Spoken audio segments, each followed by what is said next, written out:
What is up, YouTube? This is Gilbert or Lala Lakers with Dizzy Gaming here with another video for the YouTube channel. And one thing I wanted to talk about today is one of my favorite new champions in the game. I really like this champion concept overall, even to the lore and everything. Kalista. Kalista is finally being played in the competitive level to mixed results. I know personally, one of my favorite teams to watch, CJ Entis, Space has actually tried to bring her out multiple times, and he never really seemed stellar. Finally got a win in OGN very recently against Samsung. So obviously not the greatest of opponents to display Kalista against. It seems that she has struggled, and in this video I kind of want to cover why I feel that is the case. So the first thing that I want to talk about with Kalista is you got to remember that these are all players playing at the highest level of competition. These are all players that know Kalista's kit inside and out, know every single thing that Kalista can do, and also know how to play against Kalista's kit.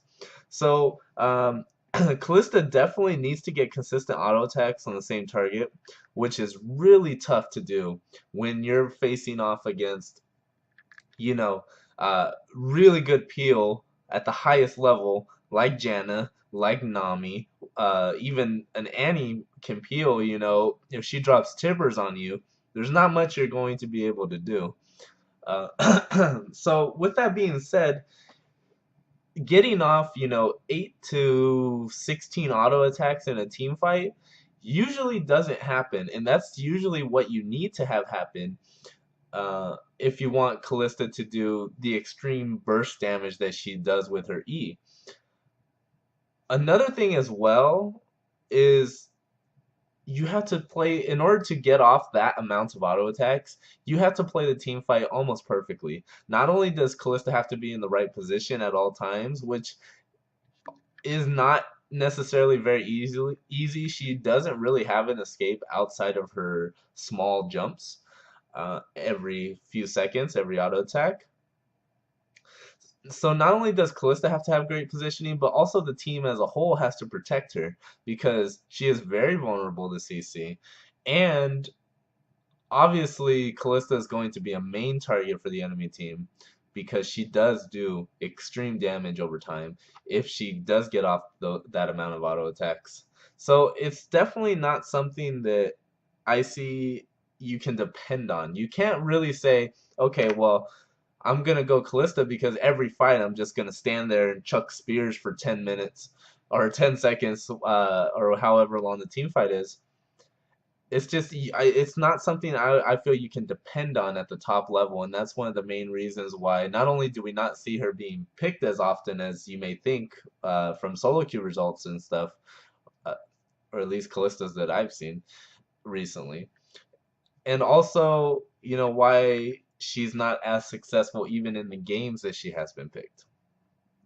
Another thing that, although it is a small factor in my opinion, is that she doesn't have a damage ult. Now, I know that it's a very useful ult. It gives you an AoE knockup.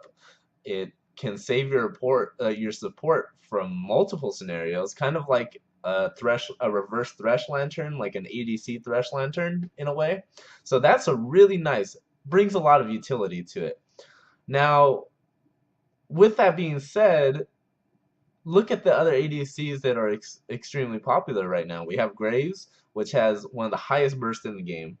We have Corki, who has one of the highest bursts in the game as well, but more towards the mid game. Instead of kind of being spread out like Graves, where he's kind of decent overall, a little bit, struggling in the late game sometimes. But Corki is just more mid game focused.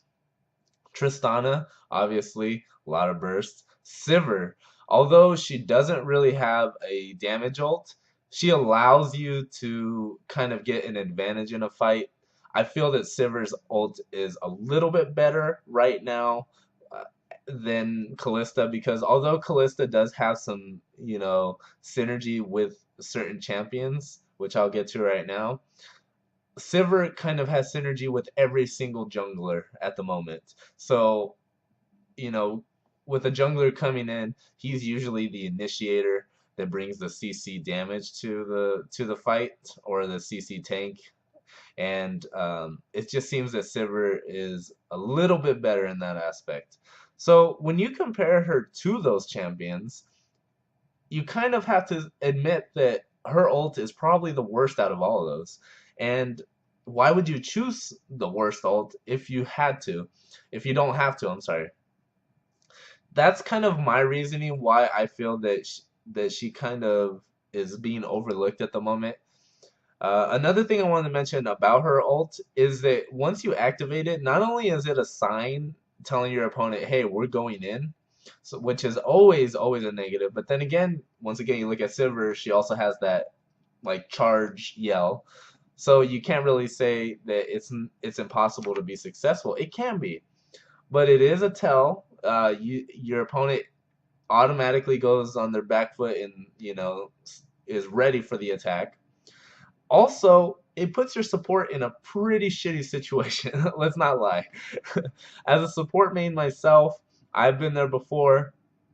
You are automatically in the middle of the team fight because the AoE knockup can hit as many people as possible.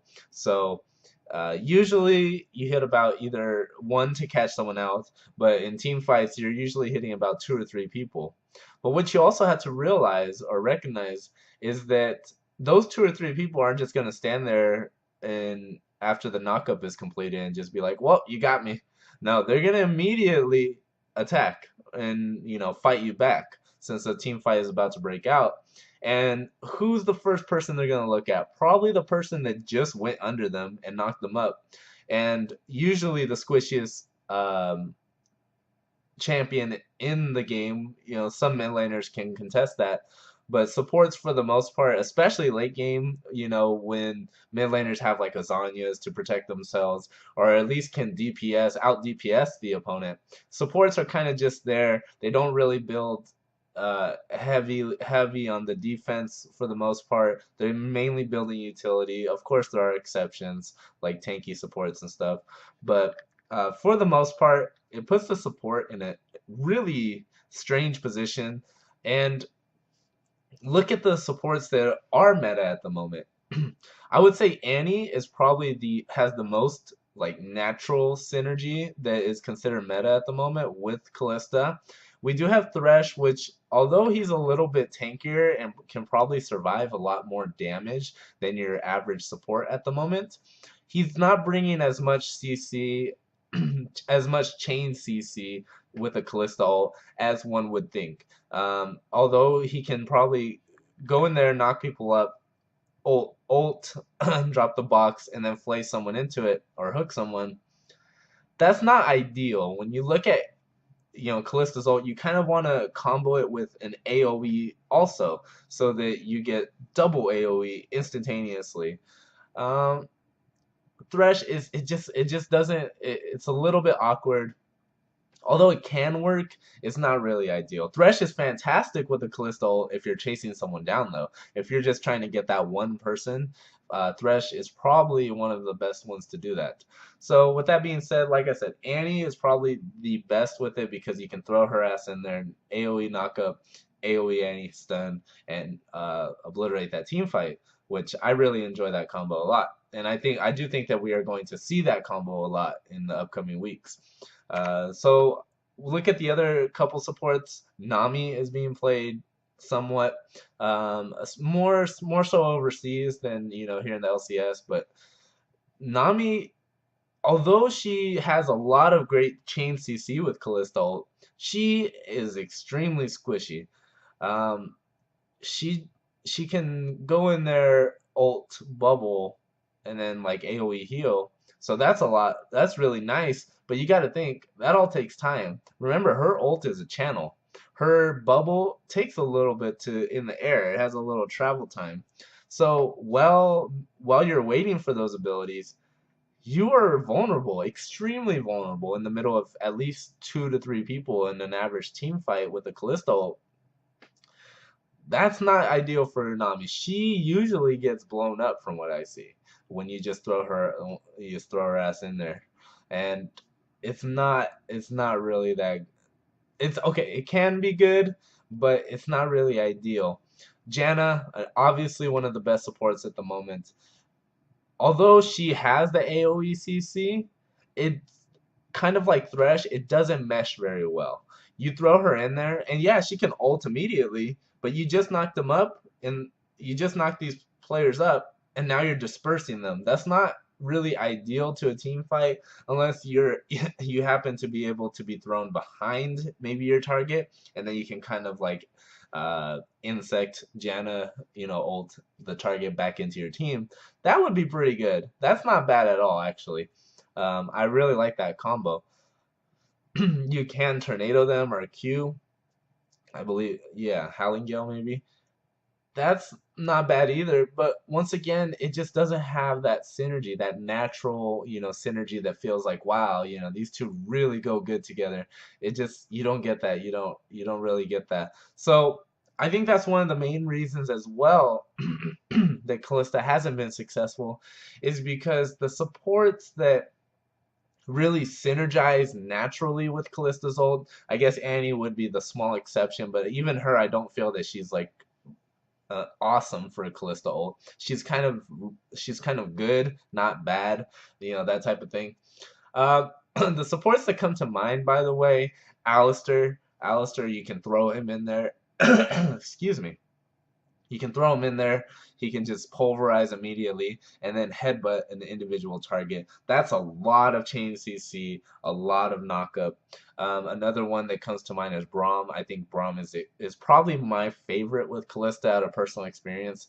I think that Braum and Kalista is going to be a pretty strong combo at the higher levels if we do see it. So yeah, guys, pretty much just a video that I wanted to talk about Kalista. I saw her in the recent CJ game, and I knew I had to talk about her. She's a really cool champion, and I do want to see her in the top levels of competitiveness of competitive league, but it hasn't really come recently. But I do think that we in the near future, like within the upcoming week, I do think that we are going to see a lot more Kalista play. So definitely be on the lookout. And remember, you guys, remember to like the video, comment in the section below, subscribe for more future videos. I have the website launching very, very soon, so be on the lookout for that.